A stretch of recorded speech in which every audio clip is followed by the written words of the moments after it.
ഞങ്ങള് ഒരു പുതിയ മസാജിങ് പാർലർ തുടങ്ങിയിരിക്കുകയാണ്.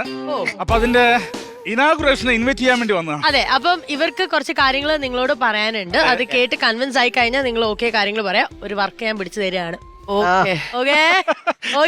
മേടിച്ചിട്ടല്ലേ, ചുമ്മാ അല്ലല്ലോ. ഞാൻ പറഞ്ഞ കാര്യം എന്തായാലും ഓക്കെ, ശരി, താങ്ക് യു. ഒരു ഫ്രീ മസാജ് ഉണ്ട്. പിന്നെ അപ്പൊ നമ്മുടെ ഒരു മസാജിങ് സെന്റർ ആണ് പുതിയത്. അപ്പൊ ഉദ്ഘാടനം ചെയ്യാനായിട്ട് വരണം. അതൊക്കെ നോക്കുക. എന്തിനാണ് ഇപ്പൊ ഒരുപാട് സ്ഥലങ്ങളിലല്ലേ മസാജിങ് പാർലർ കൂട് പോലെ വരികയാണ്. ഇനി ഒരു ആവശ്യമുണ്ടോ? നിങ്ങൾക്ക് എന്നും ഇങ്ങനെ അഭിനയം, ഡബിങ്, സോങ് കട്ട്, എഡിറ്റിംഗ് എന്നും പറഞ്ഞ് നടന്നാൽ മതിയോ? പലപ്പോഴും ഒന്ന് സുഖിക്കണ്ടേ? എന്തെങ്കിലും സുഖിക്കണ്ടേ? നിങ്ങൾക്ക് ചെറിയൊരു എക്സ്പ്രഷൻ കണ്ടിട്ട് തന്നെ കുറെ സുഖിച്ചു. അപ്പൊ എങ്ങനെയാണ്? 27-ാം തീയതിയാണ് ഫംഗ്ഷൻ. എന്താണ് മസാജ് സെന്ററിന്റെ പേരെന്താ? ഇണക്കിളി മസാജിങ് സെന്റർ. ഇണക്കിളി എന്നാണെങ്കിലും ചിലപ്പോ ആൾക്കാർ ഇക്കിളി എന്നാണ് പറയാറുള്ളത്. നിങ്ങൾക്ക് എന്ത് വേണമെങ്കിലും വിളിക്കാം. മസാജ് ചെയ്യുമ്പോ ഇക്കിളി എടുപ്പിക്കും. ഞങ്ങള് 3 പേരും മസാജ് ചെയ്യുമ്പോ അവിടെ വരുന്ന ആൾക്കാരൊക്കെ പറയുന്നത് അവർക്കൊക്കെ ഇക്കിളിയാണ്. അതൊക്കെ അവിടെ ഇരിക്കട്ടെ. ഒരുപാട് ഈ പറയുന്ന തട്ടിപ്പുകളും പരിപാടിയൊക്കെ ഉണ്ട്. അതുകൊണ്ട് ഞാൻ വെറുതെ ചോദിക്കുകയാണ്, നിങ്ങളുടെ ഡെസിഗ്നേഷൻ എങ്ങനെയാ? ഞാൻ പറഞ്ഞല്ലേ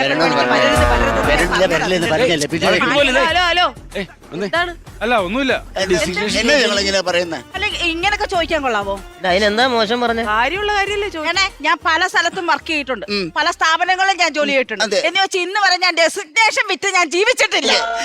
മെട്രോപൊളിറ്റൻ എല്ലാ സിറ്റിയിലും ഞാൻ പോയിട്ടുണ്ട്, ഒരുപാട് വർക്ക് ചെയ്തിട്ടുണ്ട്. ഈ പറഞ്ഞ സാധനം ഉണ്ടല്ലോ, അത് നിങ്ങൾ എന്ന് നിങ്ങളുടെ ക്വാളിഫിക്കേഷൻ, നിങ്ങളുടെ യോഗ്യത എന്താണ്? പ്രൊഫൈല് പറ. നിങ്ങൾ ആരൊക്കെയാണെന്ന് അറിയണ്ടേ? ഞാൻ തെറ്റിദ്ധരിച്ചു. ഇതെന്താണെന്നറിയോ? ഞാനാണെങ്കിൽ ഈ ഹോമിയോപ്പതി ഡോക്ടറാ. ഞാൻ തെരുവിലൊക്കെ സേമിയാപ്പതി വിറ്റോണ്ടിരുന്ന ഒരാളായിരുന്നു. അപ്പൊ അങ്ങനെ സേമിയാപ്പതി വിറ്റോണ്ടിരുന്നപ്പോഴാണ് ഇവരെ രണ്ടുപേരെ ഞാൻ കണ്ടത്. അങ്ങനെ സേമിയ കൊടുത്തും കുടിച്ചും ഞങ്ങൾ അങ്ങ് കൂട്ടുകാരായി. അപ്പൊ ഞങ്ങൾ പെട്ടെന്ന് ഒരു ബിസിനസ് തുടങ്ങാന്ന് വിചാരിച്ച് അങ്ങനെ ഞാൻ അങ്ങ് ഹോമിയോപ്പതി ഡോക്ടറുമായി. ഞാൻ അക്യുപഞ്ചറാണ് കേട്ടോ.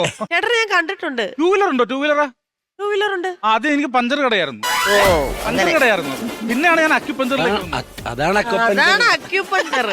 ഈ പഞ്ചർ കട രോഗ പരാജയാണ്. ഒരു മിനിറ്റ് എന്റെ തൊഴിൽ പറയട്ടെ. അല്ല അവിടെ തൊഴിലോട് ഞാൻ വേറെ കാര്യം ചോദിക്കാം. ക്യാമറ വല്ലതും അടിച്ചു മാറ്റിട്ടുണ്ടോ? ഇല്ല. ലെൻസ് വല്ലതും? എന്ത്? അയ്യോ വന്നപ്പോ ഇതില്ല. അതാ ഞാൻ ചോദിച്ചത്. എന്താ ഇല്ലായിരുന്നു? വല്ലതും അടിച്ചു മാറ്റിട്ടുണ്ടോ? അവര് ഞാൻ മാറ്റിട്ടില്ല. അയ്യോ എന്താ പറയുന്നത്? ഞാൻ അങ്ങനെ ചെയ്യുമോ? ബാക്കിൽ എന്തോ ഇരിക്കുന്നേ? ബാഗിൽ എന്തോ ഇരിക്കുന്നത് അങ്ങോട്ട് കാണിച്ചു. മാഡം കാര്യം പറയാനുണ്ട്. ഒറ്റ കാര്യം ഞാനിവരെ വന്നപ്പോ ഒരു ശ്രദ്ധിക്കാൻ നോക്കുക ചേട്ടാ. ഈ മാഡം ഇല്ലേ നടുക്കുന്നേ, ഇവരുടെ ഒരു വീഡിയോ ഞാൻ കണ്ടിട്ടുണ്ട്. കണ്ടോ? എല്ലാരും അറിഞ്ഞു, എല്ലാരും കണ്ടു. വീഡിയോ ഞാൻ കണ്ടിട്ടുണ്ട്. ഇവരെ മൊത്തം കണ്ടു. ഇവരുടെ വീഡിയോ പറഞ്ഞ ചോദിച്ചല്ലടാ. അത് മോർഫിങ്ങാ, ഞാനല്ല. അതല്ല ഞാൻ പറഞ്ഞ.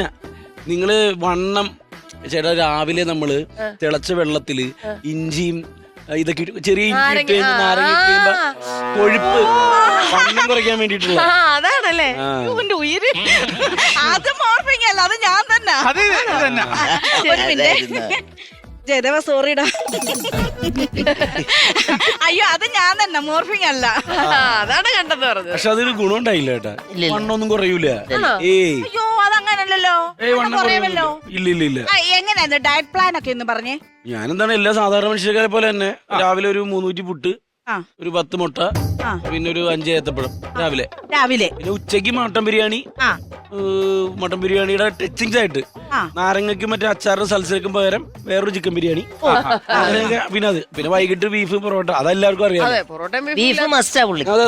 രാത്രി മറ്റേ ജഗന്നാഥ് വർമ്മ ഷവർമ്മ അങ്ങനെയുള്ള സാധനമൊക്കെ അങ്ങനെയുള്ള നാട്ടിൽ കിടക്കുന്ന സകല സാധനങ്ങളും തിന്നിട്ട് ഈ അയ്യത്ത് കിടക്കുന്ന ഇച്ചിരിയുള്ള ആ ഇഞ്ചി ഈ ശരീരത്തിൽ എന്തോ ചെയ്യാനാ? ഇഞ്ചിക്കും ഇല്ല ഒരു പരിധിയൊക്കെ. അപ്പൊ പിന്നെ കൊഴുപ്പ് കളയെന്ന് പറഞ്ഞു. കൊഴുപ്പ് കളയെന്ന് വെച്ചാൽ ഇത്രയൊക്കെ അടിച്ചു കയറ്റിട്ട് എവിടെ പോയി കൊഴുപ്പ് കളയാനാ? ഇഞ്ചി താണിച്ച് തോറ്റുപോകും. അത് ശരിയാ. കുറച്ചേ കഴിക്കാം, കുറച്ചേ പിടിക്കൂ. ഇത് ഞങ്ങളുടെ സ്കിൻ സ്പെഷ്യലിസ്റ്റ് ആണ് കേട്ടോ. തൊലി സംബന്ധമായ എന്തെങ്കിലും കാര്യങ്ങളുണ്ടെങ്കിൽ ചോദിച്ചാൽ മതി. ഇതാണ് മസാജിങ് ചോദിക്കേണ്ട. എനിക്ക് നല്ല തൊലി കെട്ടിയ മസാജ് സെന്ററുകളുടെ പിറകിൽ പറയാവോന്നറിയില്ല ചില അല്ല പറഞ്ഞു പറഞ്ഞു മോശമായ പ്രവണത അനാശാസ്യമാണോ ചേട്ടൻ? അത് തന്നെ, അത് തന്നെ. അനാശാസ്യം. ആ, ശരി. അനാശാസ്യം. ആ, അതാണ്. അല്ല നിങ്ങൾ അങ്ങനെ പറയരുത്. കേരളത്തിലെ പല സ്ഥലത്തും ഈ നമ്മള് മസാജിങ് പാർലറിന്റെ മറവിൽ അനാശാസ്യം നടക്കാറുണ്ട്. പക്ഷെ ഞങ്ങളുടെ സ്ഥാപനം അങ്ങനെയല്ല. ഞങ്ങളുടെ സ്ഥാപനം അങ്ങനെയല്ല. ഞങ്ങളുടെ സ്ഥാപനം എന്ന് പറഞ്ഞു കഴിഞ്ഞാൽ അനാശാസ്യത്തിന്റെ മറവിൽ ചെറിയ മസാജിങ് നടക്കും. അത് ശരി. നീ പറഞ്ഞത് പറയണ്ടായിരുന്നു. മോശം കേട്ടോ ഇങ്ങനെയൊക്കെ പറയുന്നത്.